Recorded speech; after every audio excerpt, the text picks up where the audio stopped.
যাবে, ব্যায়ামটা করুন, আস্তে আস্তে ঠিক হয়ে যাবে। আঙ্গুল বিরন, প্রতিটা আঙ্গুল বিরন ক্লক এবং অ্যান্টি ক্লকভাবে ফ্লেকশন এবং আনফ্লেকশন করতে হবে, ঠিক আছে? ক্লক অ্যান্টি ক্লকভাবে ঘোরাতে হবে প্রতিটা ফিঙ্গার, ঠিক আছে? আপনি আগের থেকে অনেক সুস্থ আছেন, অনেক ভালো আছেন আগের থেকে। তারপরে এই রিস্টটাকে ক্লক অ্যান্টি ক্লক করতে হবে।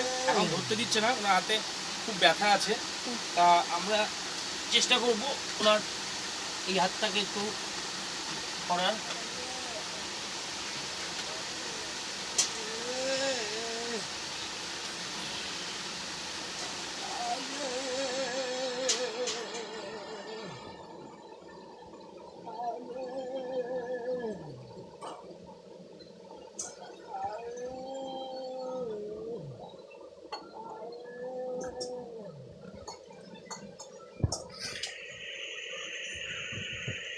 ক্লক অ্যান্টি ক্লকভাবে left side right side left side ঘোরানো হচ্ছে।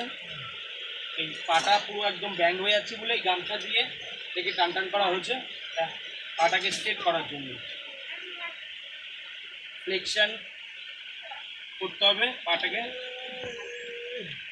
এবং ক্লক এবং অ্যান্টি ক্লকভাবে রাউন্ড দিতে হবে।